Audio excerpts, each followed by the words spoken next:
Merhaba arkadaşlar. Antalya sıcağından, akşamından merhaba. Twitter'da arkadaşlarımla paylaşmıştım. Klima beni çok feci çarptı. Aşırı öksürük ve her yerim tutuldu. Bununla ilgili bir video çekmek istiyorum. Ben ne yaptım? Eğer hastaneye koşsaydım şüphesiz biliyorsunuz başıma ne gelirdi.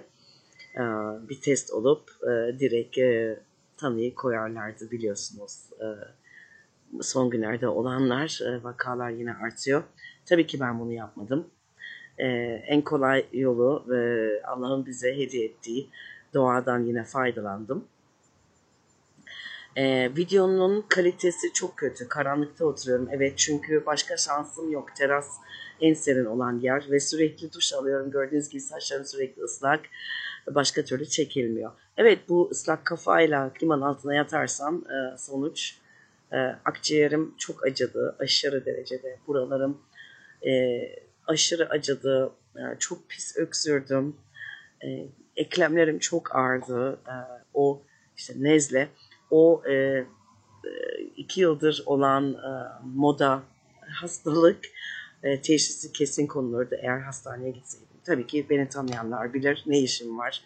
Allah düşürmesin, kötülemek istemiyorum.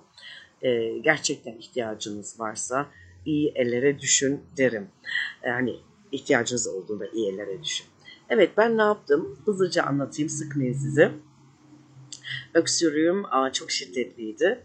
Birinci gün hiçbir şey yapmadım böyle. Aman geçer dedim, ne olacak, klima çarptı. İkinci gün uf çok kötü acıdı akciğerim feci bir şekilde. Bu sefer yavaş yavaş dedim eyvah. Burada anormal bir şeyler var. Ama yine klimayı hatırladım. Ne yaptım? En basiti tabii ki ilk yapacağım şey, size kışın bahsetmiştim. İran'dan getirdiğim safran çayını. İçinde mentol var, safran var. Bir sürü şey var. Tadı da güzel, çilek. Onu içtim. Hemen etkisini gördüm gerçekten. Kışın da bahsetmiştim zaten. Ve ben daha önce de arkadaşlarım için sipariş verdim. Ticaret amaçlı asla yapmadım. Ben ne ödediysem o fiyata arkadaşlarıma da verdim. Biliyorsunuz. Eminim buradan da kanaldan alanlar oldu. Bütün benden başlayarak ailem ve komşularım ve alan herkes çok memnun. Reklam yapmıyorum. Ben kendi adıma ne diyorum? Ben ne yaptım diyorum. Çünkü bana hep yazıyorlar.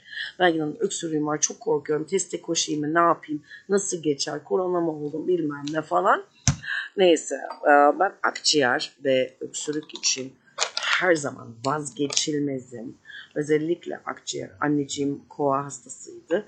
Ruhu şad olsun, mekanı cennet olsun. O da hep içerdi. Ama annem yaştan öldü ve zaten dedi Allah artık canımı alsın, ben gitmek istiyorum. Çünkü ben mutluyum. Ben herkesi gördüm, her şeyi gördüm. Yaşım geldi ve babanızın yanına gitmek istiyorum deyince tabii ki bunu kabulleneceğiz. Ama annem sağlıklı bir yaşlı oldu ve bu hayattan çok yaşlı bir yaşla gitti. Terk etti dünyayı. Ama ona bu çok iyi gelmişti. Astım hastası ablam da kullanıyor. Reklam yapmıyorum. Arkadan göstereyim. Benim içtiğim. Ben kimse için reklam yapmıyorum. O yüzden bazı insanlar yanlış anlamasın. Sadece göstereyim. Andız kökü çayı. Akciğer için 10 numara. Bunu ben önce su kaynatıyorum kettle'da. Sonra suya koyuyorum. 8 dakika çekiyor. İçine de bal atıyorum. İçiyorum. Günde 3 fincan içiyorum. Hastalanınca bazen de 4 hastalanınca. Diğer akciğer çayım, safran İran'dan geleni de 2 fincan içiyorum. Yani o gün çok kötüydüm. Dün 3 çay içtim. 3 fincan içtim. İran çayından. 3 de bundan içtim. Bunun içine bal katıyorum. Kekikli bir balım var. O şahane. Onu kattım bunun içine. Ben her zaman hisse göre hareket eden bir insanım. Hislerime göre hareket ederek içiyorum, kullanıyorum. Ama tabii ki her şey dengede. Bitkisel de dengede. Her şeyin aşırısı zarar biliyorsunuz. Aşırı az, aşırı çok zarardır. Hep denge. Sonra pekmezimi özel yaptırıyorum bir arkadaşa. Sonbaharda siparişimi veriyorum. Bilmiyorum 4 mi 5 kaşık mı ne tatlı kaşığı pekmez içtim. Ben pekmezle pek aram yok. Açıkçası birçok insan çok seviyor.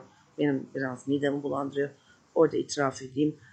Hiç yapmayacağım bir şey ama meyve suyuyla yuttum onu. Meyve suyu da kendi sıktığım değildi ama olsun. Hani o arada bir böyle bir hile yapabiliriz. Meyve suyuyla içtim bunu. Başka? Bal pekmez bu kadar. Üçüncü gün bugün. Ve bugün çok iyiyim. Göğüs ağrım geçti, akciğer ağrım geçti. Öksürüğüm yok. O kötü öksürüklerim. Azıcık daha burnum böyle arada bir hacı yapıyorum. Hacı. O neden? Çünkü sürekli duşun altına giriyorum. Çok sıcak Antalya. Böyle arkadaşlar. Sorularınız varsa başka bilmek istedikleriniz. Bu arada yorum yazabilirsiniz. Yorumlarda veya e-mail yollayabilirsiniz. Bu arada köpeğim havladığı için yine unuttum demek istediğimi. Evet. Eğer ki ola ki bu daha şiddetli duruma dönüşseydi ateşle falan direkt mucizeme geçerdim. Mucizem adlı videoyu izleyin. Ne dediğimi anlayacaksınız. O ürünün adını söylemiyorum. O yüzden ya biliyorsunuz videom silinebilir. Direkt ona geçerdim ama ihtiyaç duymadım. Öyle. Görüşmek üzere. İyi akşamlar.